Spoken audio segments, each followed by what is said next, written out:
저는 남자들이 환상을 가질 만한 다양한 여자들을 정말 많이 만나봤습니다. 그래서 구독자분들께 들려드릴 이야기가 산더미인데요. 오늘은 그 중에서도 발레리나들을 만났었던 이야기를 들려드릴까 해요. 크게 세 가지를 말씀드릴 겁니다. 첫 번째는 발레리나를 만났을 때 장점, 두 번째는 내가 발레리나들을 대체 어디에서 어떻게 만났는지, 세 번째는 그런 발레리나를 만났을 때 단점은 뭘까에 대해서 세 가지 주제로 나누어서 말씀드릴 거고, 현기증이 나서 못 참겠다 하시는 분들을 위해 밑에 타임스탬프도 나눠드릴 테니까 참고해주세요. 자, 바로 본론으로 들어가겠습니다. 첫 번째로 장점부터 말해보겠습니다. 건강한 남자라면 잠자리 속궁합에 대해서 절대 무시를 못할 텐데요. 속궁합이라고 한다면 각자에 따라 여러 가지가 있겠죠. 서로의 섹스 판타지를 채워줄 수 있는 그런 성관념이 어느 정도 비슷하다든지, 예를 들어서 나는 연인이랑 침대에서 이것저것 시도해보고 싶은 게 많은데 상대는 너무 보수적이고 그런 나를 안 좋게만 바라봐서 잘 맞춰주지 않는다고 한다면 좀 아쉬울 수가 있겠죠.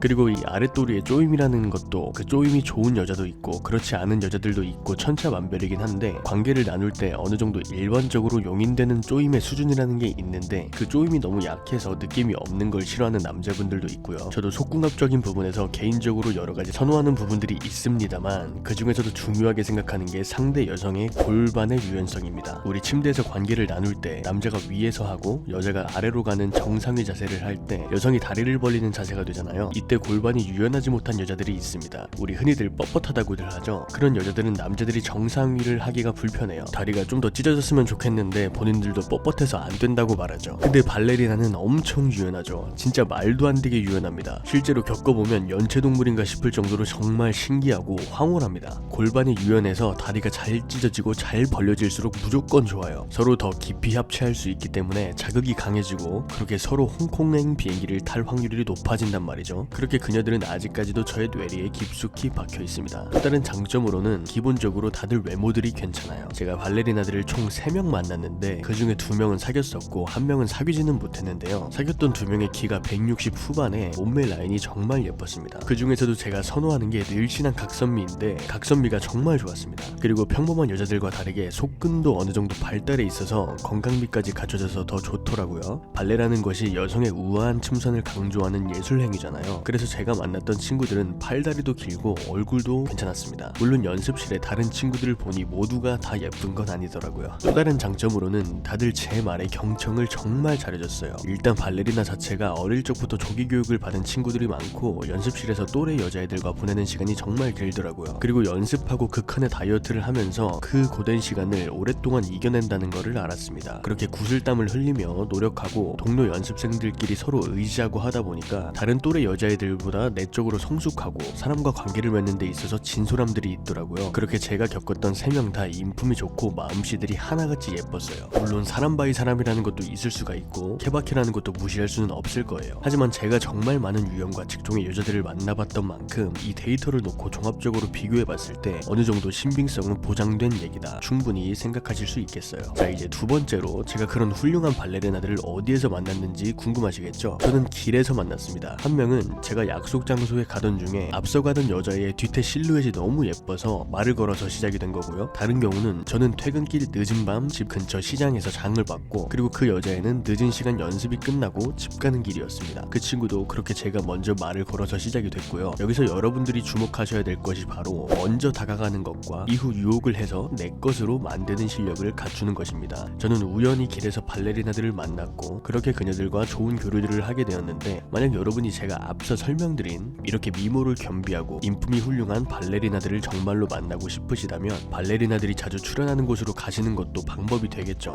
물론 그때는 성공적으로 접근하는 능력과 유혹 스킬이 장착된 상태여야 되겠죠. 그러니 여러분도 알파 0.1 구독하시고 유혹에 대해서 배우시기 바랍니다. 자, 마지막으로 단점입니다. 그렇다면 발레리나들은 이렇게 좋은 장점들만 있느냐? 사실 저에게는 치명적인 부분이 하나 있었습니다. 바로 볼륨이었습니다. 저는 늘씬한 슬렌더를 좋아라 하지만 볼륨감도 못지않게 중요하다고 생각하는데요. 발레리나들은 어릴 적부터 극한의 다이어트를 시즌 때마다 한다고 합니다. 먹지도 않고 운동량은 배로 스스로 늘리고 그런 삶을 그렇게 오랫동안 살아왔으니 가슴이 커지질 않았던 거죠. 그리고 발레리나들은 선이 강조되어야 하기 때문에 애초에 가슴이 큰 게 좋은 건 아니라고도 합니다. 저는 운동 경력이 길기 때문에 가슴이 좀 큽니다. 그래서 여자애들이 오빠 나보다 크네? 한 B컵은 되겠다 이런 말들을 많이 듣곤 하는데 그만큼 이 발레리나들은 남자보다도 가슴이 작다는 거죠. 가슴이 작아도 너무 작아요. 진짜 거의 없는 수준이라고 봐야 돼요. 대부분 가슴 큰 여자들을 마다하시는 경우들은 잘 없지만 의외로 빅류를 좋아하시는 분들도 꽤 계시더라고요. 그런 분들에겐 오히려 장점이 될 수도 있겠습니다.